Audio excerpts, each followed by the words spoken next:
धनबाद के महुदा में अवैध खनन में चाल धंसने से 2 लोगों की दबने से मौत हो गई और इसके बाद लोगों में आनन फानन का माहौल था और शव को भी उन्होंने दफना दिया। वहीं घटना के दूसरे दिन घटनास्थल पर पसरा है सन्नाटा और जिस बच्ची की हादसे में मौत हुई उसकी टोकरी अब भी वहीं पड़ी है।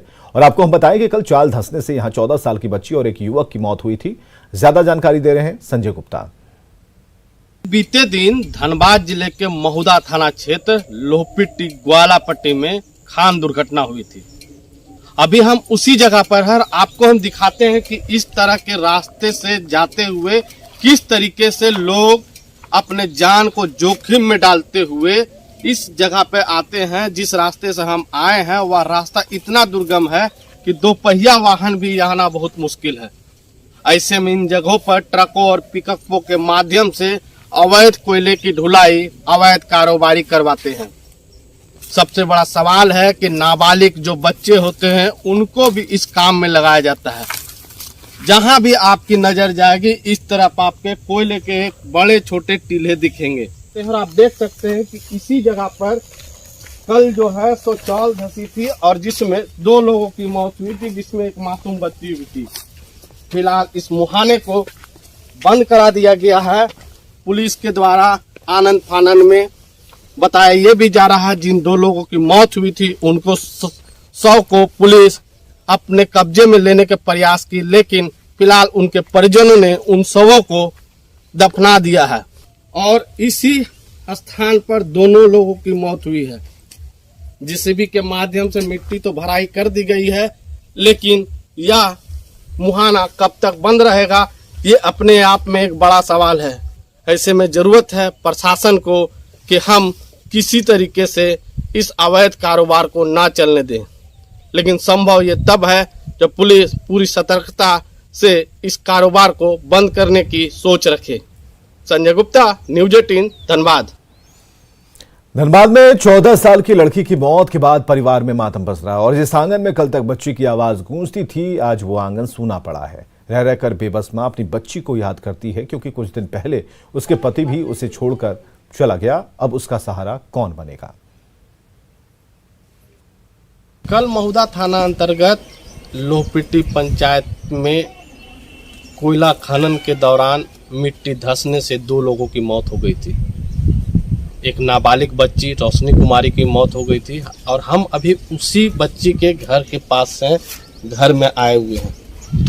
आप देख सकते हैं कि वो बच्ची के घर आए हुए हैं और यहाँ पर जो उनके परिवार के लोग हैं वो काफी डरे सहमे हैं कि कहीं पुलिस कोई कार्रवाई उन पर ना करे। यहाँ पर जो उनके परिवार के लोग हैं वो बड़े ही शोकाकुल है और उनको एक डर सता रहा है कि पुलिस कहीं उन पर कोई कार्रवाई ना कर दे, क्योंकि जिस तरह की बातें आई कि वहाँ कोयला निकालने के दौरान बच्ची की मौत हो गई है। उनकी माता है गई थी, वो बच्ची खेलने उलने गई थी क्या? हम सब पता ना है, हम काम करने चल गए, झाड़ू बर्तन और मालूम ना कुछ। पति है कि नहीं आपके? नहीं, पति न रहता तो कोई बात नहीं था। पति 3 साल पहले चल गया, आज बेटी चल गई। उतना छोटी बच्ची उतना दूर कैसे गई पता नहीं चला आपको? ना, हमको पता ना चला। चलता तो हम जाने देते हैं, अपने से बेटी हम खो जाते हैं। बताइए, अवैध कोयला के इस खेल में ना जाने और कितनी मौतें होगी ये कहना तो जल्दबाजी होगी, लेकिन अगर इस पर लगाम नहीं लगाया गया जो गिनती बढ़ती ही चली जाएगी। संजय गुप्ता, न्यूज़ 18 धनबाद। झारखंड की राजनीति में इन दिनों 1932 का खतियान और भाषाई अतिक्रमण पर हंगामा बरपा हुआ है। दोनों ही गंभीर मुद्दों पर सत्ताधारी दल के कुछ विधायक और मंत्री जहां मुखर दिख रहे हैं, वहीं मुख्य विपक्षी दल के लिए इसका समर्थन या फिर विरोध करना इतना आसान नहीं है। राजनीतिक गलियारों में इस बात को लेकर भी चर्चा तेज हो गई है कि बहुत जल्द हेमंत सोरेन सरकार सर्वदलीय बैठक बुला सकती है।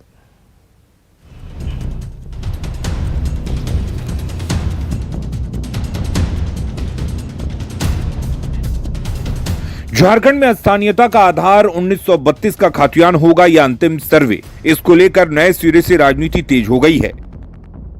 मसला सिर्फ स्थानीय नीति तक ही सीमित नहीं है, बल्कि क्षेत्रीय भाषा की श्रेणी में भोजपुरी, अंगिका और मगही को शामिल किए जाने को लेकर भी विरोध की आवाज बुलंद होने लगी है। गौर करने वाली बात यह है कि सत्ताधारी दल जेएमएम की तरफ से इन दोनों ही मुद्दों को विधायक और मंत्री हवा देने में लगे हैं। इंडिजिनियस जो भाषा है, जो देशज भाषा है, उसको भी आप इनकार नहीं कर सकते। तो हमको लगता है कि ये मामला सोशियोलॉजी का भी है और कुछ हद तक एंथ्रोपोलॉजी का भी है।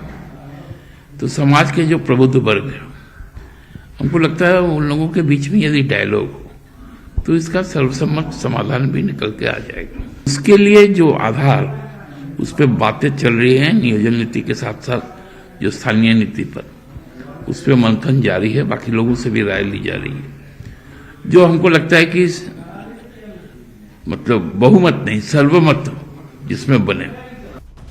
झारखंड गठन के 21 साल बाद भी स्थानीयता को लेकर स्थिति साफ नहीं है। रघुवर दास सरकार ने 1985 को कट ऑफ डेट मानते हुए राज्य में रहने वालों को स्थानीय बताया था। हालांकि इस स्थानीय नीति को वर्तमान हेमंत सोरेन सरकार ने खारिज कर दिया है। वहीं क्षेत्रीय भाषा को लेकर भी बीजेपी ना तो भोजपुरी, मगही और अंगिका को खुले तौर पर समर्थन कर रही है और ना विरोध। लेकिन वर्तमान सरकार जो 1932 का रट लगाई हुई है, एक तो हेमंत सोरेन दूसरी बार मुख्यमंत्री बने हैं, पहली दफा बने थे तो भी स्थानीय नीति परिभाषित नहीं कर पाए, अब 2 साल बीत गया तब भी नहीं कर पाए हैं। इनके लोगों को उम्मीद है कि हेमंत सोरेन कुछ ऐसा करेंगे कि वो जो उन्होंने वायदा किया था उसको पूरा करेंगे, लेकिन अभी तक सरकार का कदम इस ओर नहीं दिखाई दे रहा है। अब स्थानीय नीति परिभाषित करें, नियोजन नीति परिभाषित करें। स्थानीय नीति और क्षेत्रीय भाषा को लेकर आने वाले कुछ दिनों में बड़ा आंदोलन खड़ा करने की तैयारी चल रही है। आदिवासी मूलवासी संगठनों ने सरकार को अल्टीमेटम भी दे रखा है। अब ऐसे में राज्य की हेमंत सोरेन सरकार के समक्ष सर्वदलीय बैठक के जरिए आम राय बनाना एक बड़ी चुनौती बन गई है। न्यूज़ 18 के लिए रांची से अविनाश की रिपोर्ट। स्कूलों में पढ़ाई और परीक्षा को लेकर राजधानी के स्कूल सरकारी आदेशों का मजाक उड़ाते नजर आ रहे हैं। सरकार ने राजधानी में ऑनलाइन पढ़ाई और परीक्षा का निर्देश जारी कर रखा है। बावजूद इसके राजधानी के एक बड़े स्कूल में सरकारी निर्देशों की अनदेखी की जा रही है।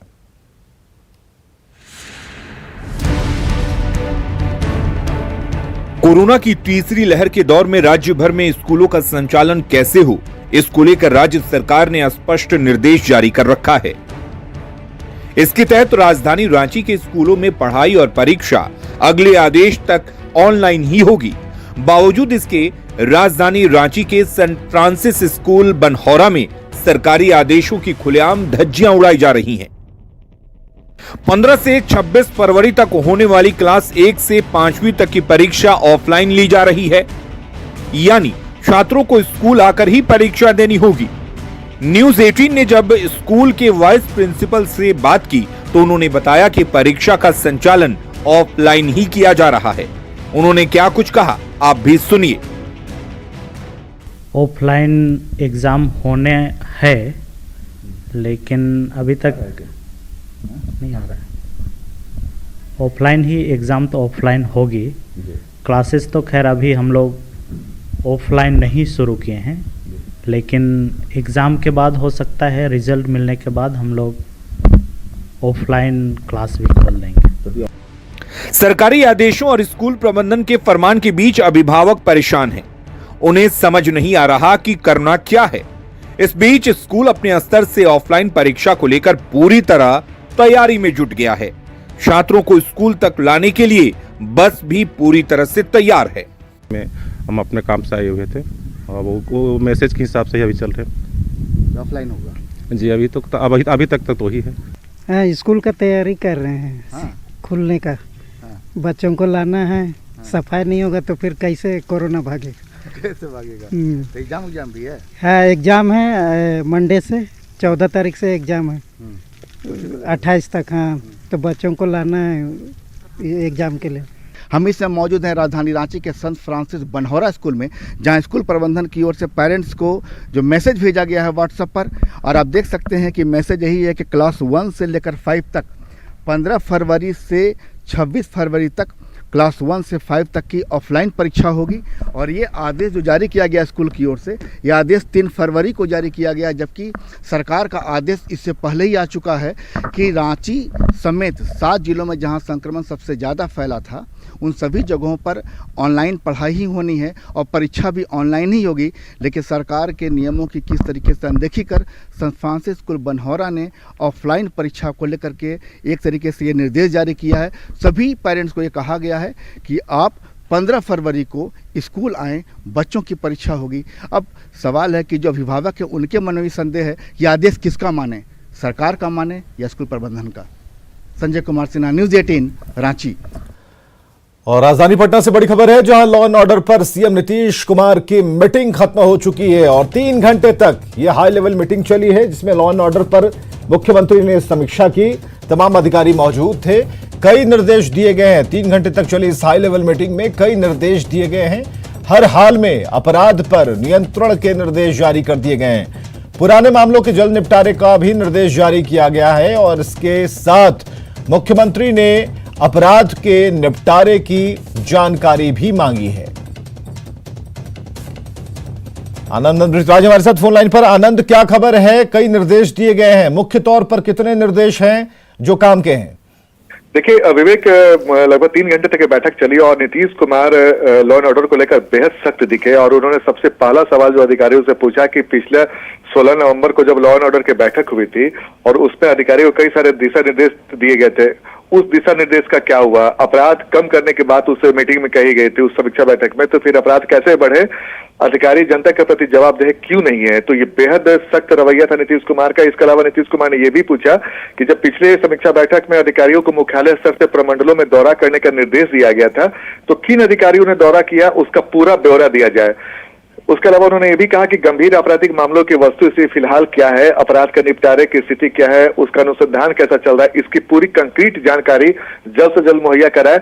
क्योंकि पिछले कुछ दिनों में अपराध में जिस तरीके से अपराध का ग्राफ बढ़ा था, उसके बाद मुख्यमंत्री बेहद नाराज दिखे और उन्होंने एक बहुत इंटरेस्टिंग बात उन्होंने कहा कि जनता दरबार, जब वो नीतीश कुमार जनता दरबार करते थे, बीच में कोविड की वजह से बंद हो गया था, लेकिन जब जनता दरबार चलता था तो उसमें जो लोग फरियादी आते थे उनकी अधिकांश लोगों की शिकायत अधिकारियों के प्रति ही होती थी। तो ये कुछ ऐसे सवाल थे विवेक जो नीतीश कुमार ने अधिकारियों से पूछा। और इसके अलावा उन्होंने ये भी कहा कि कई बड़े मामले हैं, उसका अपराध अनुसंधान का स्तर कैसा है, अनुसंधान कितना हुआ, उसकी पूरी जानकारी दे।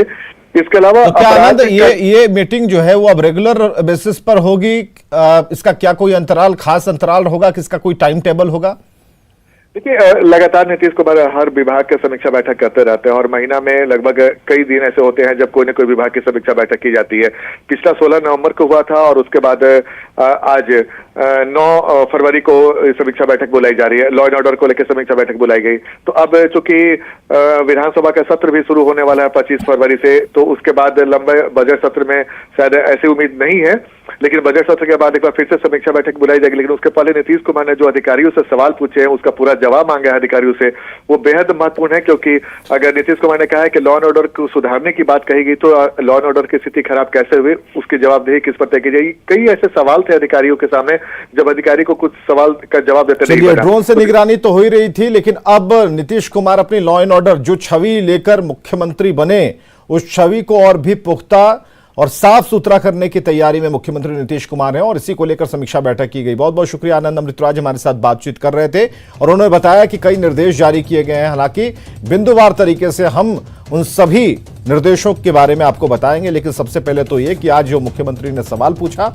उस पर अब जवाब भी उन अधिकारियों को देना होगा। और खबरें लगातार जारी हैं, बने रहिए हमारे साथ।